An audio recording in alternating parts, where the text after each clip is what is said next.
decided to start trying, because I say trying, I'm just shy of 90 days clean.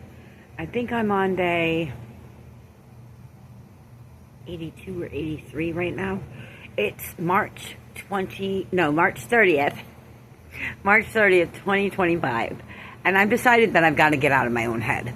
I've been doing this somewhat with the platforms, but some of the stuff I don't want to post necessarily right away.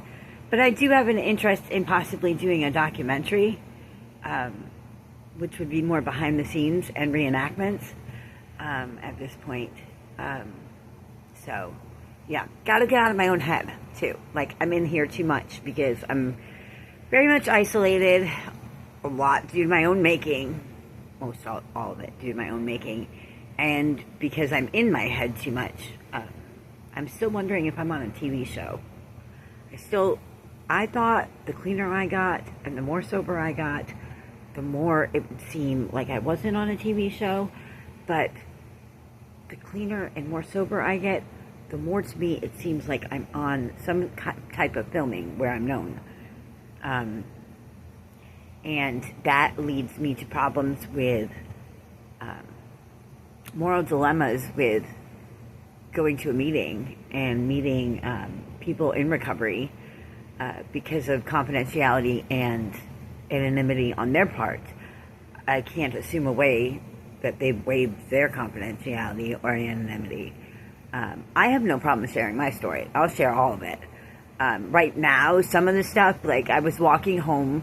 I'm in my Sunday best. Oh, not too ladylike, but I'm in my Sunday best. I've been going to church on Sunday to try to look for some of that socialization and to learn religion, of course, first and foremost. But it's also about congregating and fellowship. So I figured I could learn and get closer to God, and which is part of step work.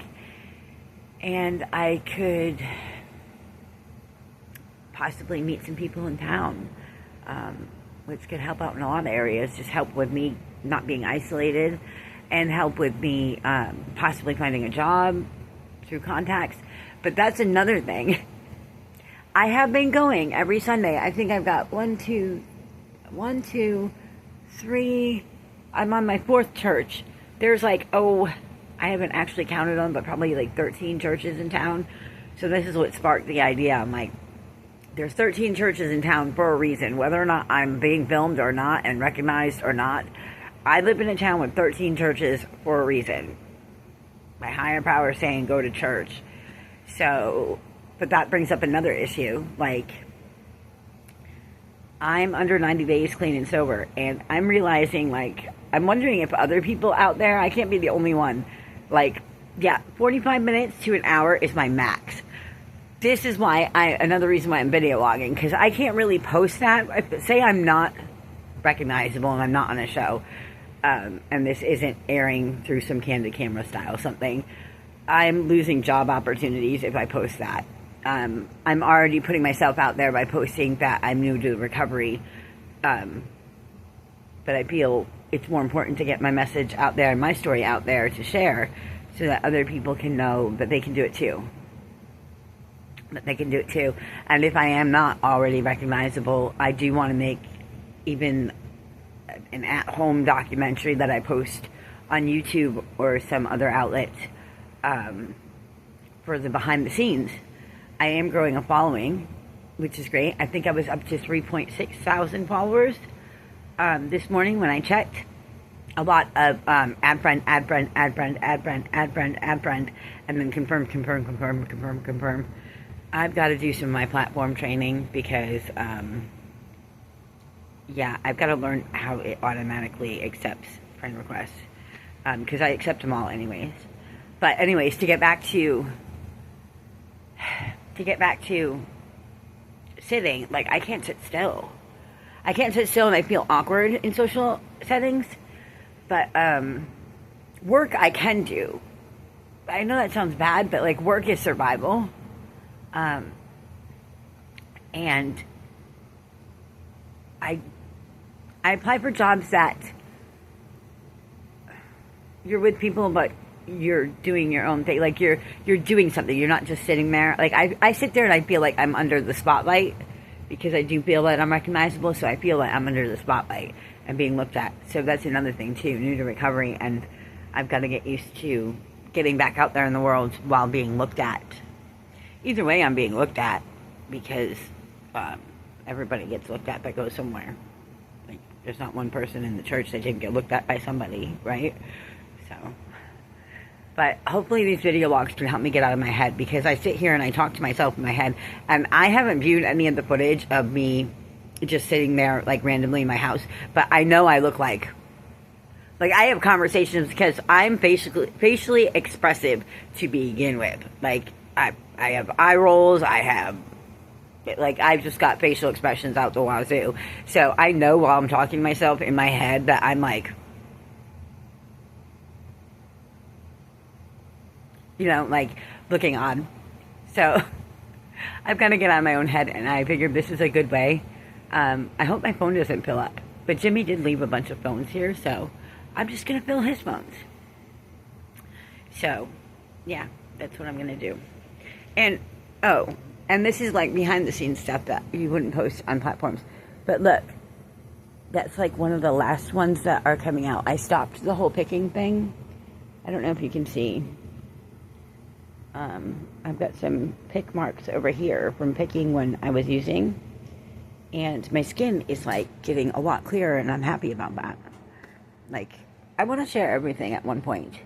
See, it's okay to share that I can't sit still. Like, say I'm not known.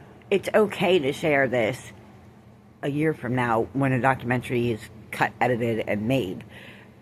Because I'm not that person anymore. I'm deeper into recovery and longer into recovery at that point.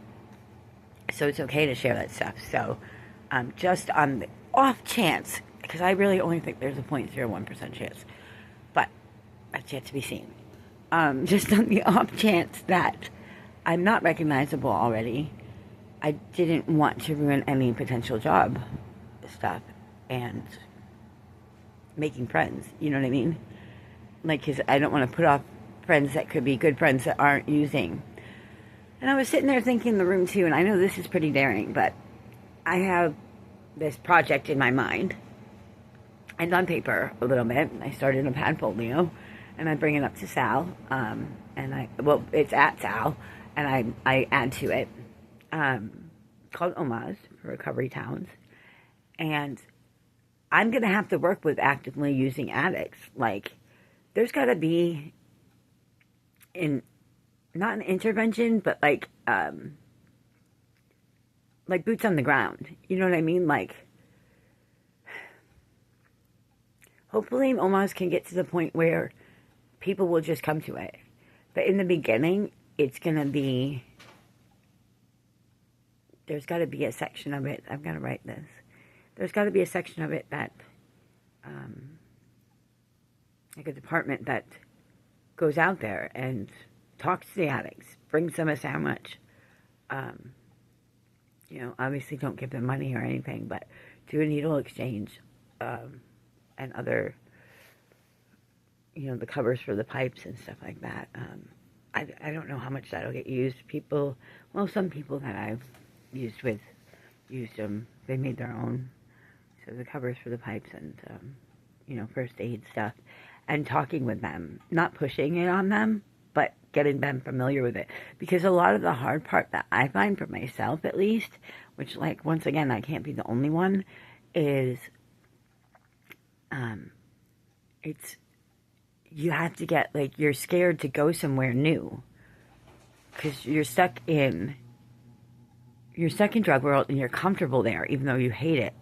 You could be hating it, wanting to get clean, but you're comfortable there and you're scared of the real world. Because you've been disconnected from the real world for so long that it feels like you're an outsider. And if there were people that were boots on the ground, that could double up and do the needle exchange as a way and bring sandwiches or food to people that are homeless or have see, I've got to think out this thought more. I've got to write this one down and send it up to the Padfolio at Sal, but not like recruiting, but like just getting people familiar and comfortable with it without pushing it on them, like letting them ask questions. You know what I mean? Because if they get comfortable with the person, if there's a stable person going to, doing the harm reduction, if it's a steady person and they're used to seeing that person every time, they will open up. If there's like pamphlets out there about it, they will ask questions when they in their own time, and they can be introduced to it a little bit. Unless I'm already recognizable, then it might start a chain reaction. Sometimes I think it's wishful thinking. That 0.01% chance is only based on me like thinking. Is it just wishful thinking on my part? Because not that I'm not down for hard work, but number one, I'm not ready for that yet. I'm ready to give ideas at a place of being in need, but either in the past or present. But I couldn't start it grassroots on my own yet. Probably within the next 3 months I could. On the level of the villages for the youth and young adults. And buy land outside an abandoned town or right inside an abandoned town that I could expand to the town, hopefully, after a good show to potential donors. So I'm probably going to be working on that from day 90 on, and the platforms, and I do it all. It's just me. I don't know. That's how I am. And I'm getting back to being me. I never lost me. I was just covering up me. Time. It feels good talking to this video. I don't know why. I hope the phone doesn't fill up. And I'm going to have to learn to cut and edit because there's going to be some good posts in here somewhere. Because parts of it I can use. When I start to ramble, some of it's good, some of it's not. But, yeah. I like getting out of my own head. At least this way, I'm socializing with myself. Not being, what is it? I'm not internalizing. I'm externalizing that. Is this externalizing? I wonder. Okay. I've got to write down the stuff about Omas because I'm going to add that to the Padfolio tomorrow. So maybe I'll talk with you later. Bye, self.